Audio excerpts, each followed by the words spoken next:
Continuamos ahora con la entrevista con Esteban Domecq, analista económico, economista, presidente de la consultora INVEC, una consultora dedicada a asesorar al sector privado y a diferentes subsectores dentro del sector privado.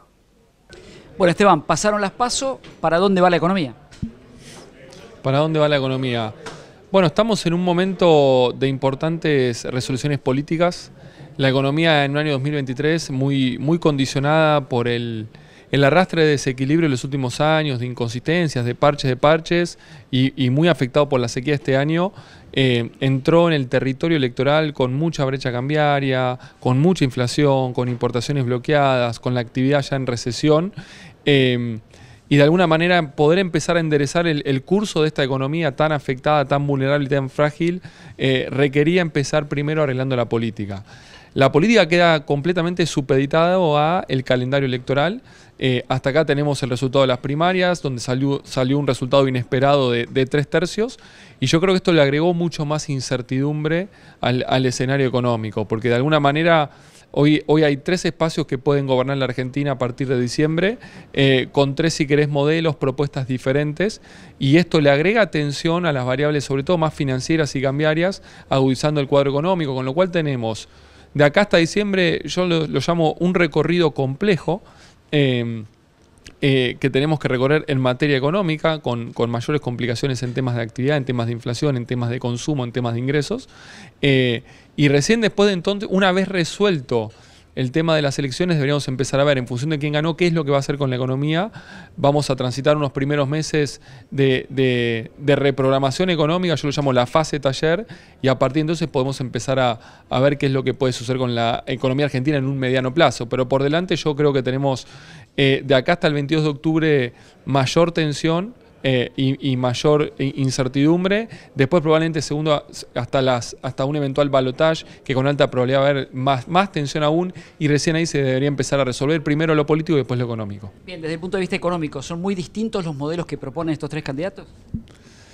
Yo creo que en función de lo que está haciendo el gobierno hoy, yo lo digo siempre, en el marco de una estrategia de instinto de supervivencia, está haciendo correcciones en el frente fiscal, sobre todo no en el frente externo o en el frente cambiario.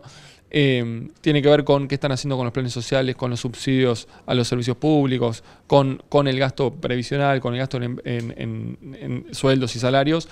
Digamos, yo creo que hoy la economía argentina enfrenta importantes desequilibrios, importantes restricciones, y prácticamente obliga a los 3 candidatos a de alguna manera a afrontar un set de medidas que en cierto modo se parecen. No obstante esto, creo que la propuesta de Javier Milei es mucho más reformista, tiene una visión, digamos, que puede compartir algunos puntos del diagnóstico, pero desde el punto de vista de fondo muy diferente. Entonces yo creo que ahí sí hay grandes diferencias respecto a cuál es el diagnóstico, pero sobre todo cuál es el tratamiento, y eso obviamente setea una configuración completamente diferente, y yo creo que esto es lo que está agregando más incertidumbre en el día a día después de las PASO. ¿Por qué?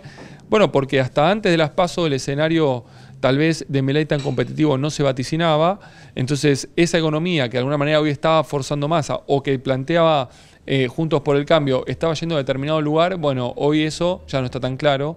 Ese determinado lugar al cual quiere llegar la economía, Juntos por el Cambio, o eventualmente lleva a Sergio Massa, es bastante diferente al de Javier Milei. Entonces yo creo que hay grandes caminos que se bifurcan hacia adelante una vez atravesado las elecciones. Superada la instancia de las elecciones, hay que poner la economía en los talleres, como vos decís. ¿Cuáles son esos talleres o a qué lugares habría que llevar el motor a revisar? Si vos te vas a los fundamentals económicos, ¿qué quiero decir con los fundamentals? Bueno, uno puede ver en la calle, en el día a día, que tenemos un problema de actividad, un problema de ingreso, el poder adquisitivo, la plata no alcanza, un problema de inflación, un problema de pobreza. Bueno, esos son los síntomas. ¿Qué hay atrás de este paciente en términos estructurales que están afectando a la economía? Vos tenés un serio problema en el frente fiscal, tenemos un déficit fiscal que este año, yo estimo bien medido, va a terminar en la zona de 3 puntos del producto y 5 puntos totales con intereses. Ahí tenés un vector de trabajo muy importante. ¿Por qué? Bueno, porque vos tenés un nivel de monetización ya muy bajo de la economía, y sin crédito externo la única manera de seguir financiando este déficit fiscal es soltando cada vez más inflación. Argentina tendría que ir el año que viene a 200 o 300 de inflación si no atiende el problema fiscal. Entonces ahí vos tenés ya un primer vector de trabajo. Un segundo tema tiene que ver con el balance del Banco Central y con el exceso de pesos que está hoy alocado en la famosa bola del ELIX. Entonces ahí vamos a tener que hacer una depuración, una limpieza del balance del Banco Central. Y el tercer frente para trabajar va a ser el frente externo, que tiene que ver con el mercado de cambios y las cuentas externas. Hoy Argentina no tiene reservas, tiene un fuerte atraso del tipo de cambio oficial, en un esquema de desdoblamiento múltiple y con múltiples cepos, que lo único que hace es generarle mayor pérdida de reservas al Banco Central, y hoy ya tenemos una situación en la cual el Banco Central está con reservas netas muy negativas. Con lo cual ahí hay que hacer, yo lo llamo cirugía mayor en las cuentas externas, en el frente cambiario. Vas a tener que normalizar el esquema, vas a tener que intentar unificar o ir a un esquema mucho más reducido. No podés seguir teniendo 30 tipos de cambio, y sobre todo vas a tener que sincerar el precio del dólar, que eso es lo que hoy le está generando este drenaje de reservas al Banco Central. Yo creo que estos tres planos ameritan ser tratados en forma urgente, gane quien gane en las próximas elecciones. ¿Se puede ver una luz al final del túnel? ¿Hay esperanza o el panorama es muy oscuro? El corto plazo es complejo. Yo diría, la oscuridad está en estos meses que tenemos por delante, de acá hasta diciembre y tal vez en los primeros meses del próximo gobierno. Hacia adelante, vamos a llamarlo el mediano plazo, la economía post segundo, tercer trimestre de lo que viene. Uno podría pensar, tenés un contexto internacional que te está jugando a favor, que creo que va a seguir estando a favor hacia adelante, con baja de tasa de interés, con buenos precios de commodities, con flujos de capitales entrando emergentes. Argentina iba a tener un atractivo. Tenés la contra seca, creo que el clima el año que viene te va a ayudar, y el agro, que este año te sacó mucha actividad, muchos dólares, muchas retenciones, el año que viene te va a estar devolviendo gran parte de todo eso que te sacó.